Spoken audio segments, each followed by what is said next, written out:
Selamat malam semuanya. Sebelumnya perkenalkan, nama saya Benny.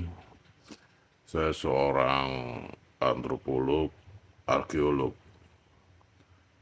Saya saat ini berusia 63 tahun. Awalnya saya dulu bekerja untuk perusahaan asing di pertambangan ya sejak usia 21 tahun untuk mencari sumber tambang. Tapi sekarang saya sudah pensiun dari berbagai kegiatan pekerjaan. Ingin menikmati hari tua.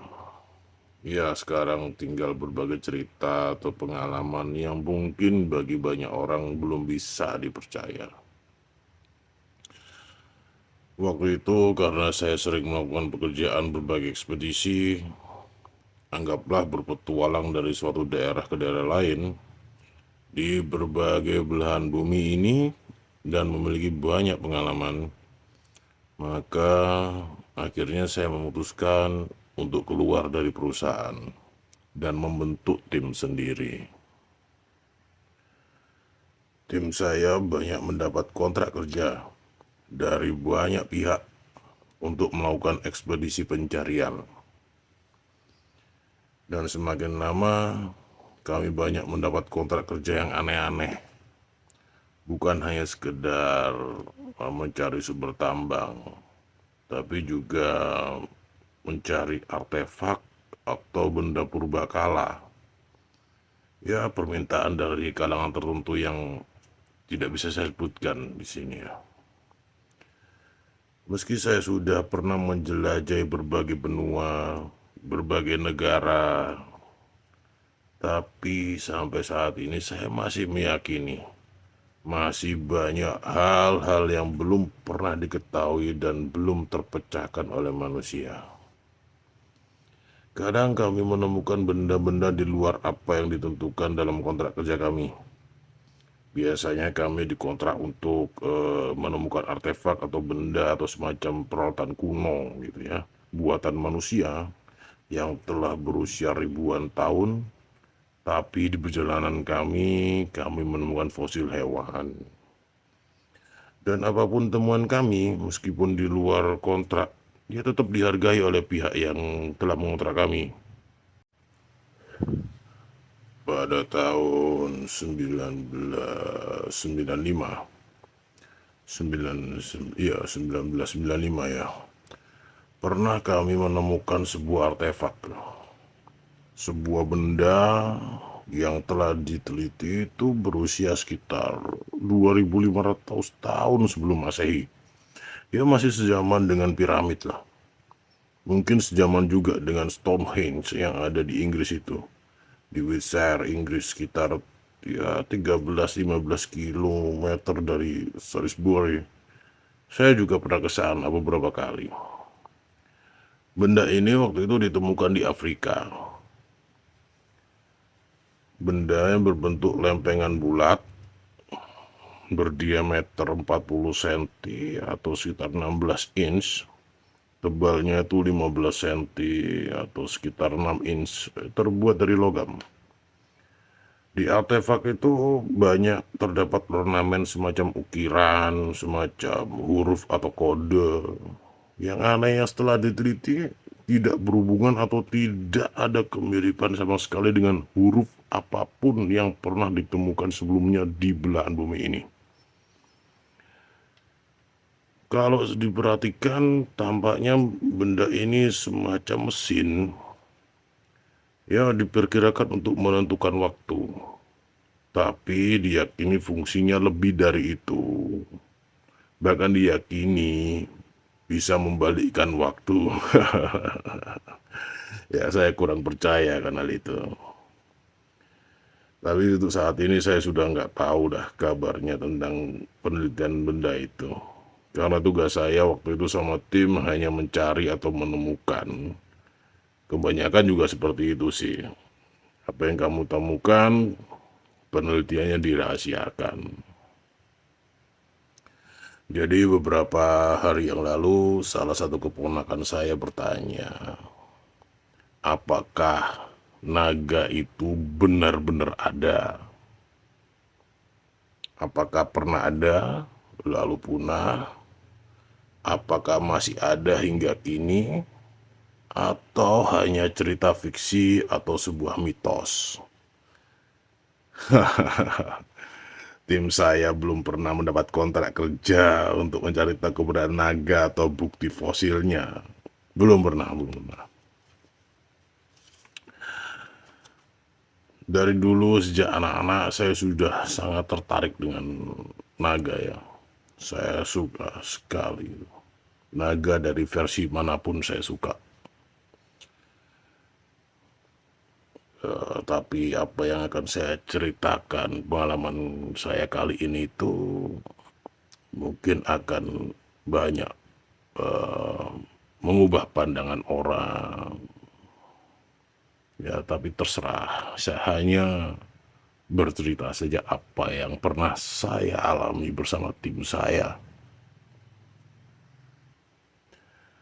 Pada tahun 1989,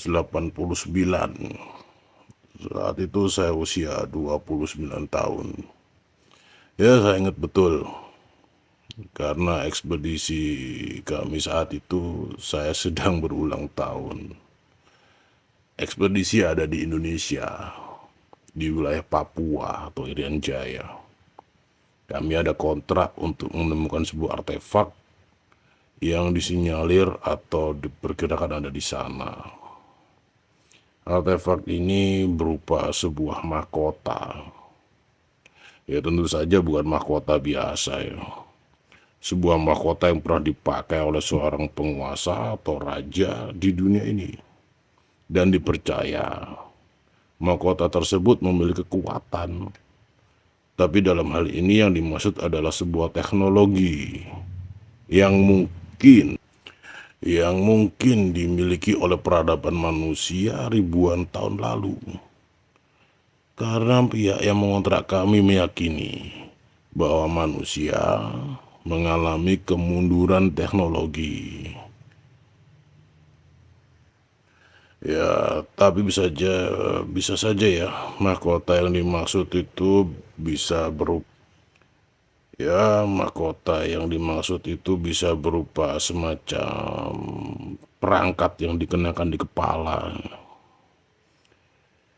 Yang membuat ekspedisi kali ini unik itu adalah penunjuk awal dari pencarian adalah mengacu dari artefak yang pernah ditemukan sebelumnya berupa kepingan logam yang kami juga nggak tahu wujudnya karena yang menemukan benda itu bukan tim kami. Benda penemuan awal itu ditemukan di wilayah Jazirah Arab ya. Saya tidak bisa menyebutkan letaknya secara spesifik. Yang jelas dari temuan tersebut dijelaskan bahwa ada artefak di wilayah Papua. Bisa jadi dulu sang raja menguasai seluruh wilayah dari Jazirah Arab hingga Papua atau mungkin lebih dari itu. Singkat cerita, saya bersama tim sudah berada di wilayah Papua. Setiap negara atau daerah memiliki karakteristik yang berbeda, baik secara alam atau geografis maupun budaya. Dan tentu saja Papua atau Irian Jaya adalah tantangan yang luar biasa bagi kami ya. Mengingat secara geografis tidak mudah dilalui. Dan kemungkinan bertemu dengan suku pedalaman yang belum tentu welcome juga dengan pendatang yang baru dikenal. Kami ini tim ekspedisi yang memiliki tujuan yang jelas. Dan kami ada target waktu untuk menuntaskan pekerjaan. Kami juga memiliki pedoman-pedoman yang harus dijalankan agar semuanya berjalan sesuai rencana. Salah satunya adalah menghindari bertemunya suku pedalaman. Mengapa? Karena bisa jadi mereka tidak welcome dengan keberadaan kami. Dan tentu saja faktor komunikasi perbedaan bahasa yang kurang dimengerti bisa memicu hal-hal yang nggak diinginkan gitu ya. Kami juga tidak mengetahui apakah suku tersebut akan bertindak seperti apa kepada kami. Atau malah sebaliknya, suku tersebut welcome kepada kami. Dan mau nggak mau, kami dapat jamuan dari mereka seperti yang pernah kami alami di Afrika. Dan itu semua tentu saja makan banyak waktu. Ya, kami harus menghindari semua itu agar ya semua bisa berjalan sesuai rencana gitu ya. Berjalan lebih singkat gitu ya. Ya, kami berjalan dalam hutan, melintasi gunung selama berhari-hari tanpa mendapatkan hasil apapun. Jadi kami agak kelelahan juga. Apalagi petunjuk yang kami bawa ini nggak terlalu banyak membantu. Kami makan apa aja yang bisa dimakan saat di hutan ya untuk bertahan hidup ya. Saat berada di hutan itu ada pemandangan yang membuat kami takjub, yang membuat kami seakan-akan bersemangat lagi. Kami melihat ada hewan yang belum pernah kami lihat sebelumnya. Dan kami yakin pemirsa atau netizen semua juga belum pernah melihatnya. Hewan itu sekilas itu seperti kanguru. Dari bentuk badannya, leher sampai kepala mirip sekali. Bahkan kaki sama tangannya. Tapi berbulu seperti burung. Bulunya berwarna hijau keperakan dan bersayap. Ya, sambil berhati-hati kami mengambil jarak yang cukup ya untuk mengamati hewan itu ya. Karena tidak tahu apakah hewan itu buas atau tidak, sendirian atau masih ada lainnya. Tapi setelah diamati hewan ini ternyata pemakan tumbuhan, daun-daunan. Lalu sepertinya hewan itu secara naluri sepertinya menyadari ada yang sedang memperhatikan.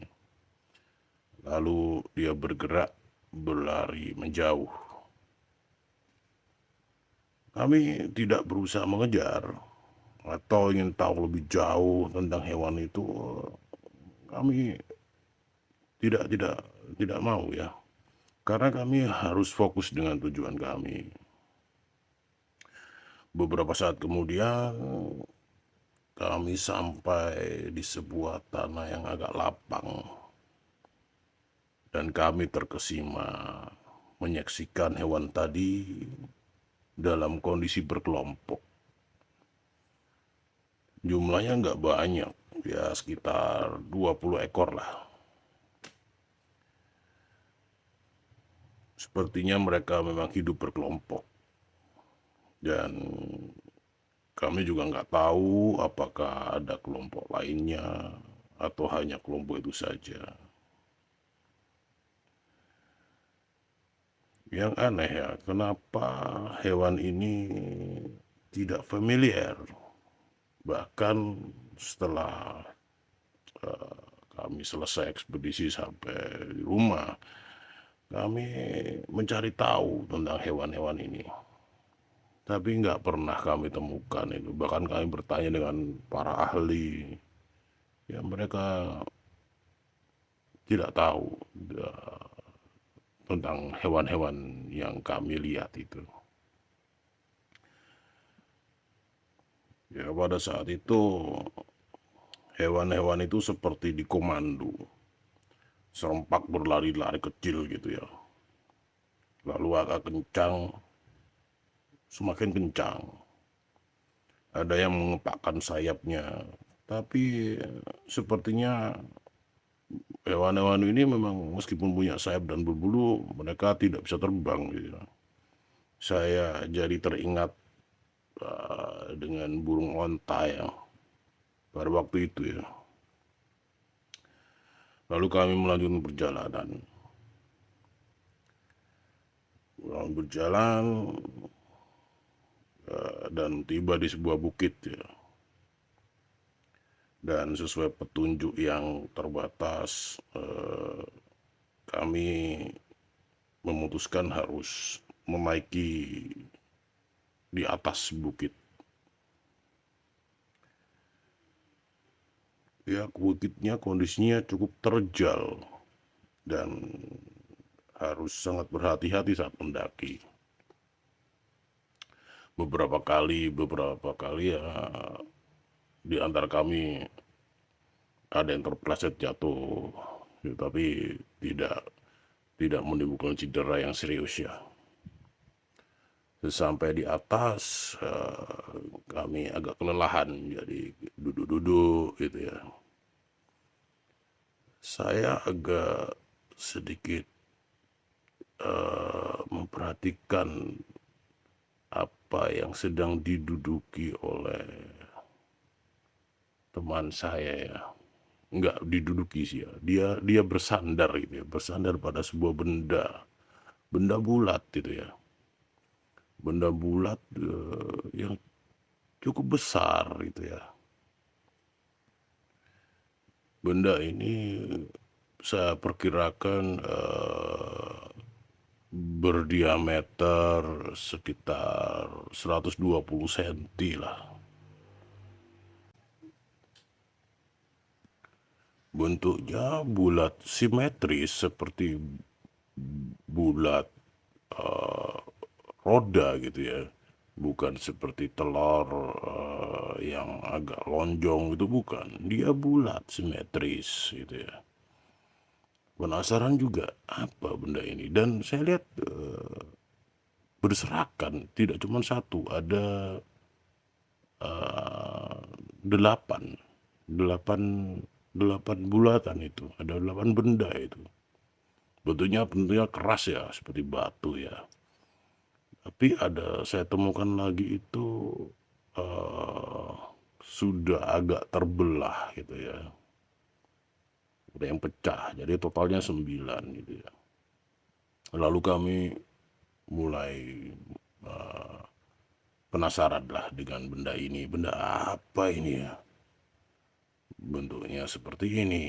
Di sini ada beberapa gitu ya. Siapa yang meletakkan benda ini di sini? Dan benda apa ini? Lalu kita mulai meneliti benda yang yang terbelah itu ya. Kami mulai mencokel-cokel dan membersihkan lah permukaan yang terbelah itu. Dan kami sangat terkejut gitu ya.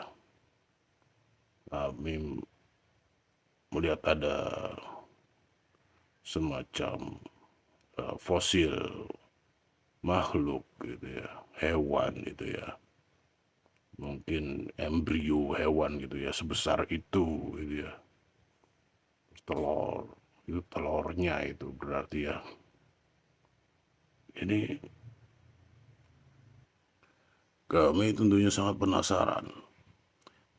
Telurnya sebesar ini, lalu hewannya yang dewasa sebesar apa gitu ya. Itu dari embrionya sih kami tidak bisa menebak, apa ya, tidak bisa memperkirakan wujudnya secara pasti gitu ya. Itu.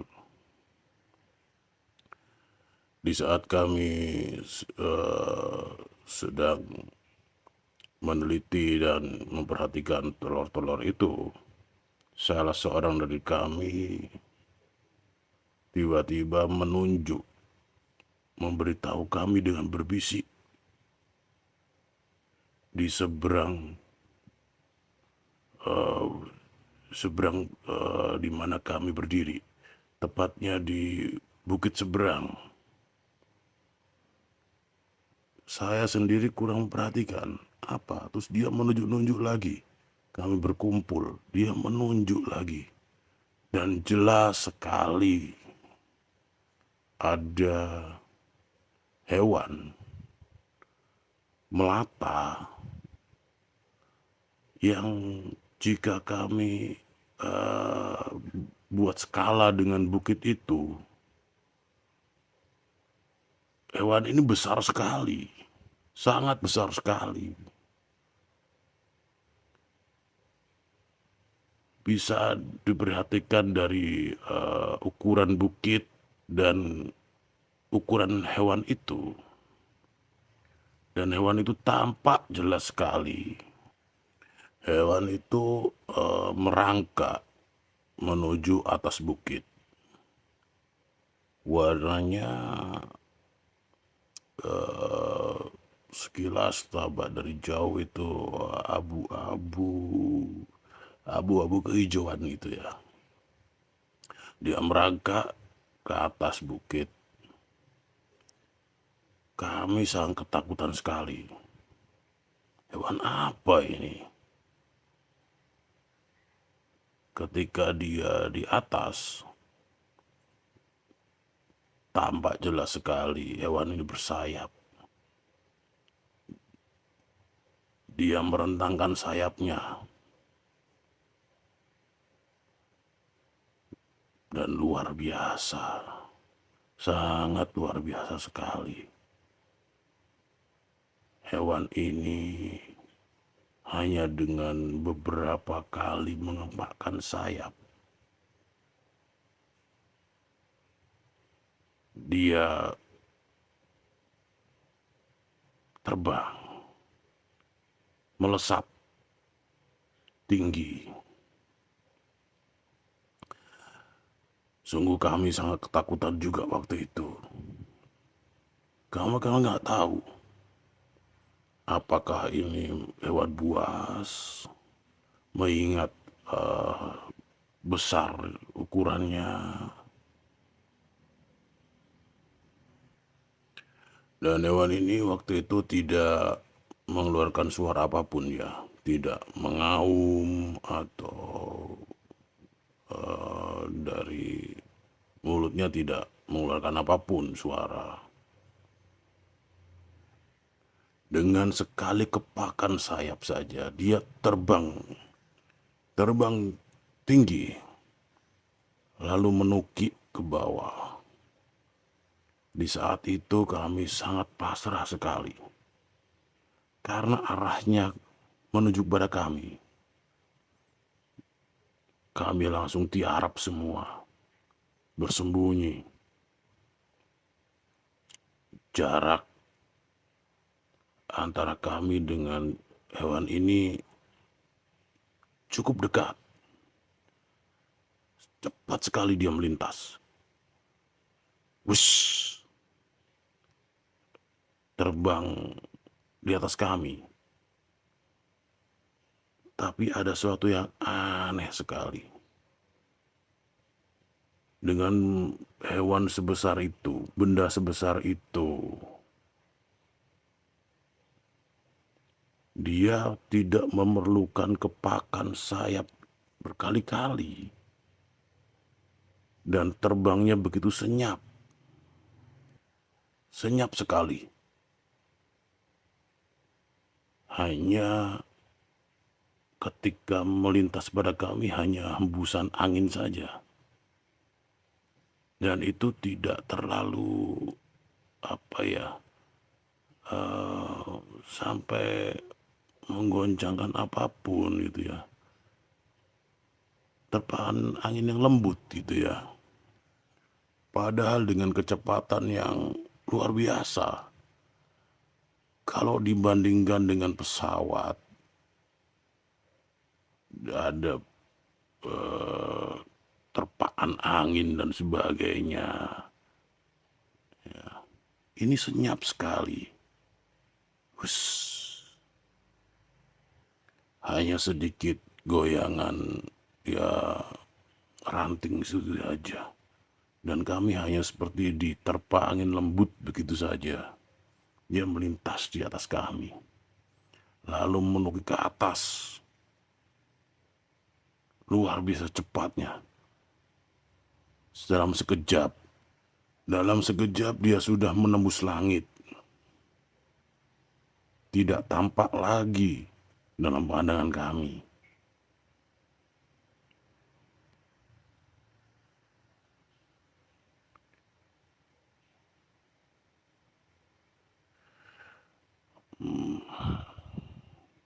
Kami masih merasa ketakutan sekali waktu itu. Karena kami takut kalau tiba-tiba hewan itu kembali dan menyerang kami ya.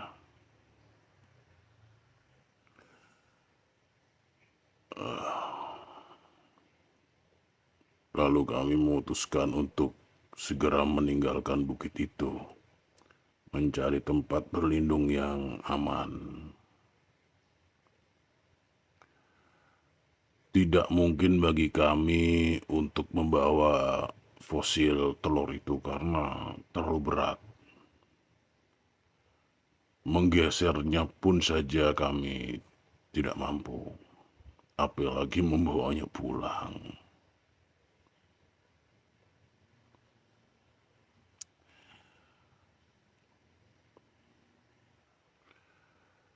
Setelah beberapa hari melakukan perjalanan kembali, kami memutuskan untuk menghentikan ekspedisi.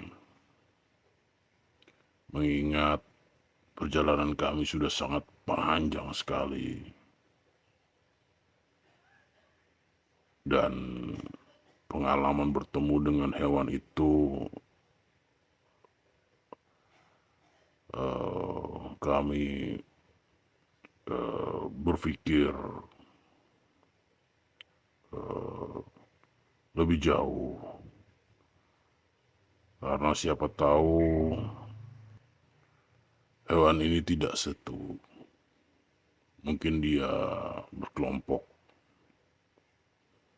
untuk masalah artefak yang jadi tujuan kami hingga kini belum pernah ditemukan. Saat kami melaporkan ini kepada pihak yang mengontrak kami, mereka memahami. Dan kami juga tidak tahu apakah ada tim lain yang berangkat ke sana. Kami tidak tahu. Karena segala sesuatunya dirahasiakan. Tapi yang jelas, saya teringat kembali akan naga. Apa yang kami lihat dan kami yakini itu memang naga.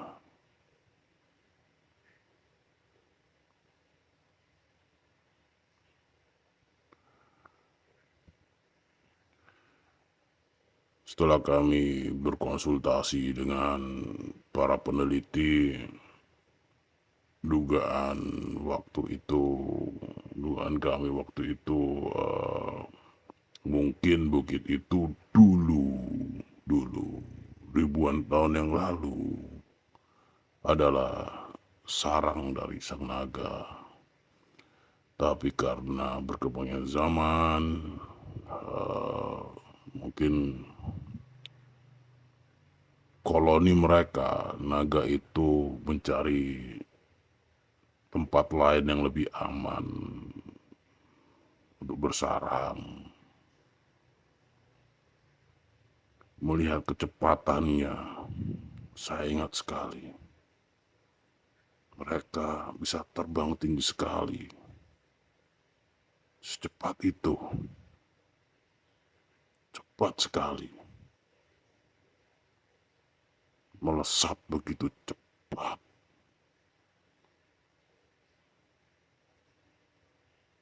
Yang jika diandaikan mungkin semacam pesawat luar angkasa yang berkecepatan cahaya mungkin ya, yang ada di film-film itu.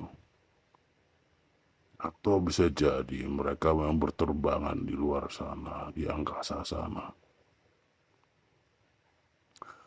Ada dugaan dari seorang peneliti bahwa naga ini mungkin eh, butuh bersarang, bertelur di daratan. Ya, mereka mencari tempat tinggi. Tapi pada dasarnya mereka juga kembali ke bumi itu untuk mengambil oksigen. Dari detail apa yang kami sampaikan kepada para peneliti itu, mereka ada sedikit eh, apa itu dugaan ya, bahwa naga memiliki kemampuan menyimpan oksigen yang cukup untuk bisa bertahan hidup di luar angkasa yang hampa udara. Gitu.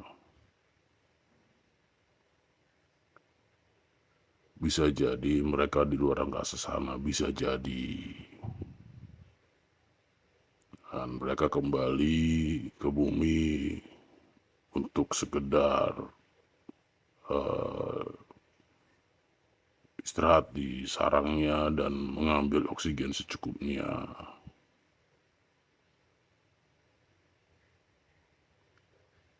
Tapi itu semua hanya dugaan. Tapi intinya adalah apa yang kami alami, apa yang kami saksikan, apa yang kami lihat begitu jelas. Puluhan tahun kami tidak menceritakan ya pengalaman kami ini.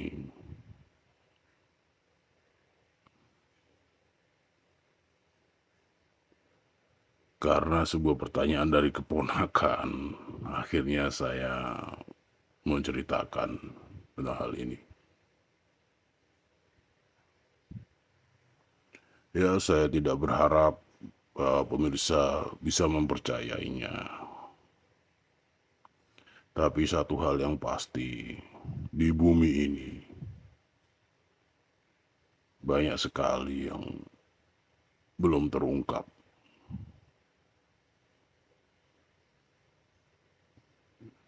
Di lautan, di daratan saja masih banyak yang belum terungkap, apalagi di lautan. Apalagi di luar angkasa sana. Hal yang sangat konyol sekali gitu ya. Ketika manusia mengaku pernah mendarat di bulan. Bagi saya pribadi dan teman-teman itu ya. Itu hal yang konyol. Kenapa? Karena jika memang manusia pernah mendarat di bulan, tahun segitu,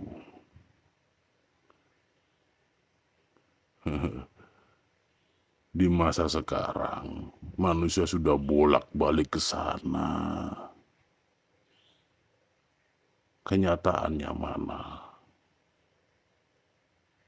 Kalau ke luar angkasa mungkin, tapi kalau mendarat ke bulan, rasanya ya tidak mungkin. Tapi itu pokok pembahasan yang lain ya. Salah satu tempat yang belum pernah saya singgahi adalah Antartika. Ya, Antartika belum.